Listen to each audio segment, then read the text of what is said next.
Where's the party?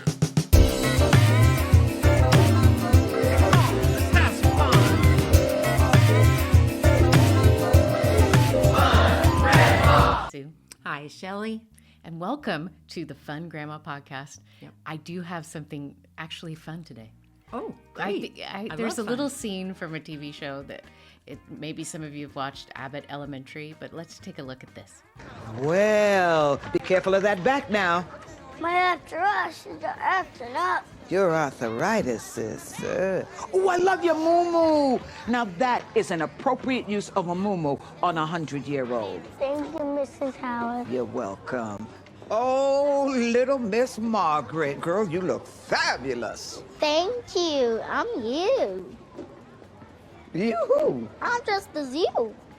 Well, why would you be dressed as me? Because you're 100 years old. So what did you think of that, Okay. Sue? Well, I've had something somewhat similar. I remember this little 4-year-old putting her little hands on my face and saying, "What happened? Your face is so broken." And there's nothing better. Darling child that she was. But yes. Yes, the classroom is just so good for your Yeah. self-esteem. Yeah, I never ask children how old they think I might be. I would, no, never. never. No, it's just stay away from that. Yeah. Okay, well, we're into part 2 of our interview with Debbie Kais and Rachel Ayers. And so let's listen. Rachel, I remember the first time meeting you. I think it was the first time I met you. Maybe it wasn't, but that you were like knocking on the church door to get in to set up for a party that you were going to throw. And, you know, I just happened to be inside the church at that moment and was opening the door. And you were like, yeah, I'm going to do a party later on today for some young adults and that have some special needs. And so I know that is another part of who you are. So can you share with us about what you do in that and how that came about and your passion for that also? Absolutely. Well, and thank you for sharing stuff for ways for people to get together with the support groups and prayer groups. It's really important that they have somewhere to go. So I appreciate that. As far as the special needs go, it's really just my testimony. So the Lord gives us our children, right? And they're a part of our waking moments every day of our life. And they change us and mold us. And we have a special needs daughter. And so she consumes so much of our time and our life in really good ways. Yes. And she's just a joy just to have seen how God uses her to change our whole family, really. And she's just a spunky, positive, upbeat, vivacious lady. So when we were living in southern Idaho, we had a group that we attended that did fun things with special needs kids. And she wasn't, I think she was preteen or so. And there's just not a lot of places for kids to meet up outside of school. And it's hard to get together as a parent with another special needs parent because you only maybe pass them once in a while. It's not something that's on the regular. So it was a great thing to have a group. Then you could meet these parents, and they had a support group too. So we could sit down and talk about, while the kids were having fun doing whatever it is they were doing, we could sit and chat about the struggles and be real with each other, which was a big help to me. So when we moved here during COVID, there was nothing happening anywhere. And I researched and called everybody. Where's these groups? We have this group. We want to join another group. Well, we don't have groups like that here. So I was in a prayer group, Moms in Prayer, with another mom who was special needs. And she said, I think we should start a group. So that's how it all started, was the two of us. And we decided to start with a Valentine's dance at River City Church in 2022. And I think we had, I don't know, maybe 7 to 10 kids show up. So it was a humble beginning. And it was once a month that we met. Now we meet twice a month. We do an activity inclusively together where we host a parent support group. And then we do something out in the community. So we have a fun. And it's great. The kids love it. So do the parents. Wow. So you do this twice a month. Twice a month. Yeah. We're doing it tonight. Oh, you are. So what are you doing tonight? Oh, We're- boy. We're going to the movies in our pajamas. Oh, fun. Yeah. Yeah. They're participant-led activities. So we get the kids together a couple times a year and ask what they want to do. What do you like? What are you into? Yeah. And so we go try to make it happen for them. Yeah. Now, is this a special showing of the movie, or they're attending an already No. scheduled? Great. Yeah, it's out in the community at the Village Center Cinemas. So, yeah.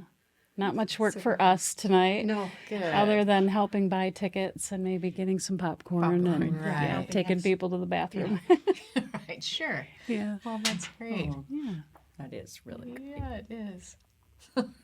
Well, and what are some of the other fun activities you guys have done, just for the sake of ideas or? Well, so the last activity we built gingerbread houses and had board games, and that was our parent support group night. So we had a big turnout. We had about close to 30 people there. So Would you say it was busy. join you as well? They do, yeah. So It's a neat element. it is. I mean, we have like a circle of support around these kids where they have people that work with them and educate them, and they're a part of their lives, and they need a place to go and have something to do for these kids too. So, Right. yeah, That's they come too. social, and that they feel like they are, having an event to look forward to participate, to be a part of the community. I love it. Yeah, Yeah, it's fun. that is really great. That's so cool. So I get to be a volunteer You do. with Elevate. Yeah, she does. So are you going to the movie Yes. in your pajamas? Yes. Good job. It's not in my comfort zone, but I'm doing it anyways. Well, yeah, I can't think of any time I've worn my pajamas out in public. Well, they're special pajamas that could be worn in public. You purchase them with Well, thoughtfully. That is surprising because you, Debbie, is always completely put together. I know. Right? Yeah. And I wouldn't I have a consider mom her like that. someone that would be out in the community Right, in just- her pajamas. So just- I might just have right. to show up at the movie just Yeah. to see this. No. You should. It'll be fun. And this is really a family serving activity. So we pre-plan Friday nights for Elevate. I make dinner because she's at work, and she preloads our tubs. Tonight we don't have to take any tubs of materials and resources, but it's usually a lot of loading and unloading. And then she's coordinating who needs rides, and then who shows up and doesn't say they need a ride home. So, you have to be flexible with it. But we have a certain routine on Friday nights for Elevate, and it's 6:30 to 8 o'clock. So tonight is a community event night, and otherwise we do, we have our facility where we get together and pretty much make a mess. Yeah, a big mess. A big mess. But the kids have so much fun, and they're chattering. They look forward to seeing each other. I And bet. and now, with the cell phone life, they're really connected in between. They've made friends, and I know my granddaughter has a special friend who is kind of new to the community, and she's personally reached out to her, and they've gotten together a couple times, and they're doing their texting thing and whatever all they do, I really don't know, but I just love it. Yeah. holding each other up because there is no social outlet for them. Right. They really don't. Once they're out of school, Well, I would it's say just in our community that's challenging for any young adult. But then you add on maybe needing special things or special consideration, and I can only imagine. And I wanted to add too, they're young adults, but that's a chronological thing because they're really playful. Right. There may be more like I was relating. I participate in children's ministry, so I was relating to your tubs and having to have lots of activities. And yes, I think we're doing similar things, perhaps. Yeah. Oh, good. Yeah. So That's good time. I'm just right hand man, and then she also is very gracious in including me on her advisory board, where we put together details and how ideas and how we're going to work out what they'd like to do and what we can practically do. So it's been a gift to be involved with that. Sounds like you guys are a great team. Yes, you More really ways than are. one. I know. My daughter and I worked together for 13 years, and I loved collaborating with her, and it was so fun. 95% of the time. 95. Yes. Yeah. Right. We get it. We get get that. it. Yeah, yeah, which is a win, right? Yeah, It is a that's win. Absolutely They a are. win. Yeah. So you and Brooke, and she has a Brooke. You have a Brooke. I have a Brooke, Yeah, yes. yeah. She and Brooke are a great team. Yeah, That's awesome. It's a wonderful thing. It really is. Yeah, I love hearing your guys' teamwork, and Well, and what gets me is that we're not done in exploring all the ministries that you guys represent. We have yet another to discuss. I know. Which There's probably more we don't even know. I hope that I think God might be taking away some people's excuses a little bit with this episode. Because hearing you guys say yes to the things that God has brought before you, I hope is inspiring. But anyway, Debbie, you are participating in another ministry that's really, I think, important to our demographic, the people listening. That you've been reaching out to people who are shut in their homes, right? Shepherd's Heart is something that you have helped start at our church, and we just want to give you a chance to talk about that too. Well, that was an unexpected thing. And I have to say, at first I said no. Which is totally, and it's okay to say no. I don't want to be like, sorry. And then I made my amends. What changed? Yeah. Okay. Yeah, that's How a did good you thing go- to learn. How Yeah. did you discern that it wasn't a no, but a yes? Because we're called to say no, too, Oh, sometimes. well, So how did you discern that? I just, because really when I took the time to just pray about it, I have a burden on my heart for those who are lonely. And so this goes back a ways because I served in my previous church on a team like this. So when it was, actually Pastor Kevin brought it forward, I mentioned to him that I had served in my previous church, and he goes, He took that as a green light. well, what could you tell me? How did you, he had all these questions, and Sure. it was quite a while ago. It was before my parents started failing. So it was quite a while ago. And I just thought, I think I got notes and I've got training materials. Let me look up in my boxes. And I didn't. I cleaned out so much. I just didn't have it. So I just wrote up what I could remember, and then we did some research and met.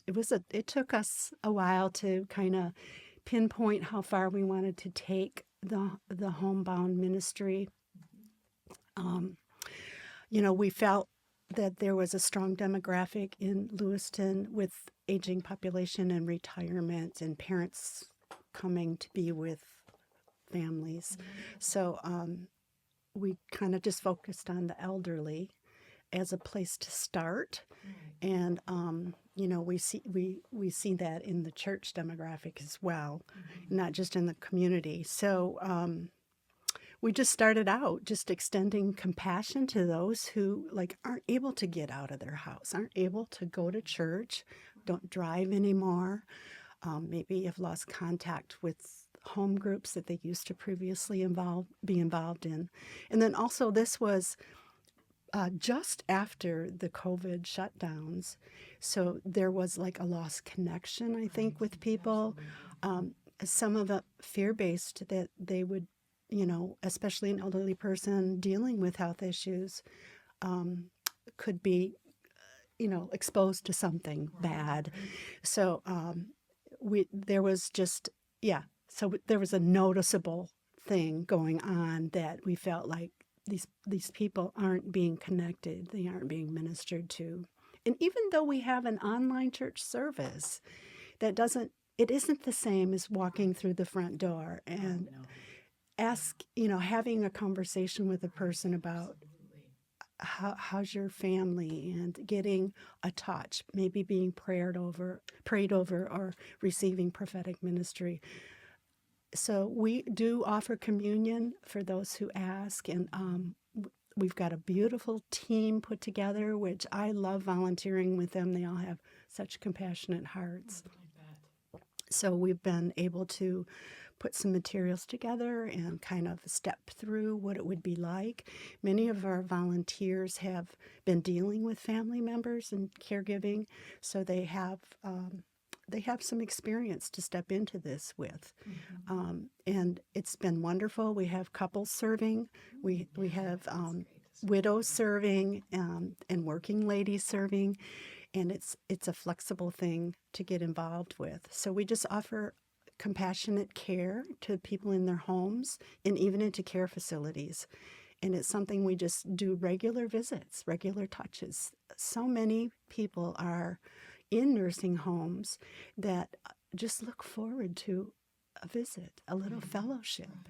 And you really don't have to do a lot, just have a conversation. And we're happy to bring in Bible study materials, prayer materials.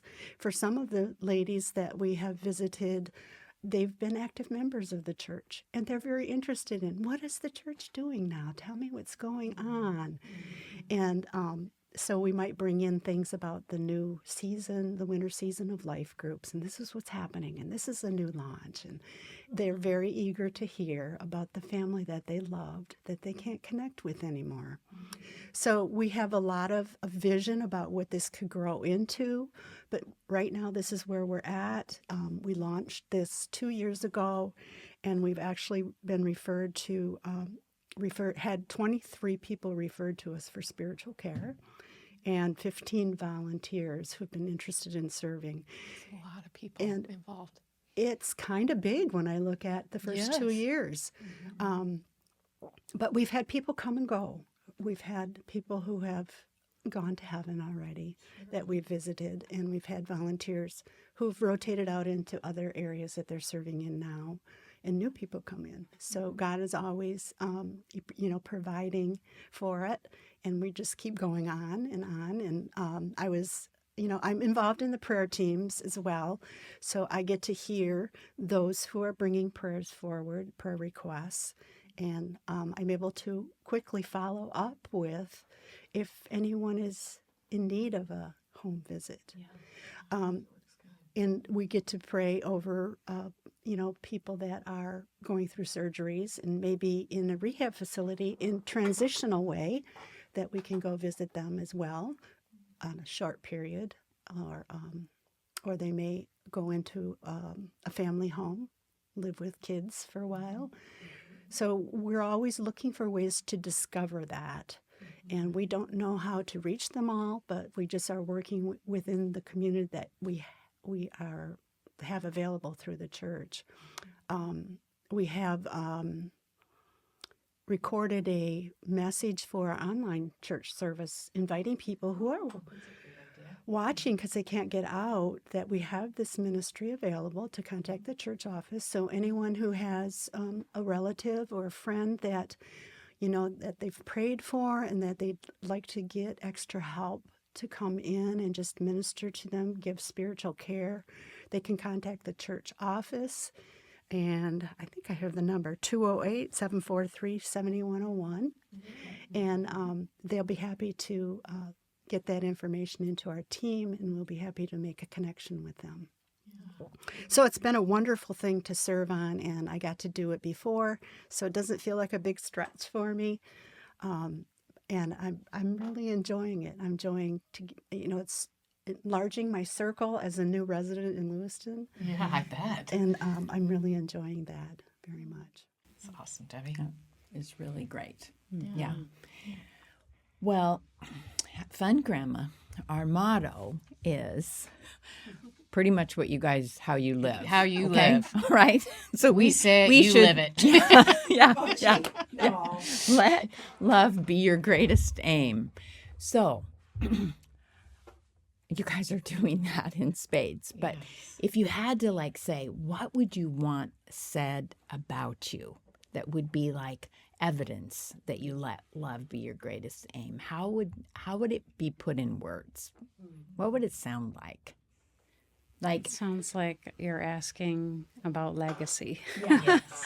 I love that you guys are doing that because it really gets us to think about long term and, exactly what it is that we're here to do. So I think love would be something that would be used as a filter in everything that I do and everything that I say, that I would just point to Jesus, that he would be the light in my life, and that I would be finishing the work that he has for me. That would be a legacy. I agree. I think I'm really happy that you're talking about legacy too, because I think sometimes we don't stop and think of these deeper things. Rachel and I kind of go deep, but it's a really good thing for a grandma to ponder if she hasn't already. And for me, I just know that I live in grace, and I want to redeem the time I have. So there's like a barrier-free future for me. And I know I have this chronological thing going on, but that doesn't matter to God. He's above time and space. So I'm just, I have a scripture that I look at every day, and it talks about being prayerful and joyful and thankful. And that's what I am as a grandma. And if I can do that 95% of the time, That'd be amazing. Yeah, would be right. amazing. So I do it because I can, because I live in grace. And that's the only way anything can be done in my life. Otherwise, I would, just be someplace else. Well, I think that's a beautiful place to land. Yeah, and a beautiful legacy to leave. So thank you guys so much for all that you've said yes to God with, and the great example you guys are to all of us, and for this conversation, being willing to go even to the hard places. We just really appreciate it, and we hope that you've enjoyed it too. I can't imagine not. No, it's been wonderful to sit down and talk with you. It is. Thanks. Yeah.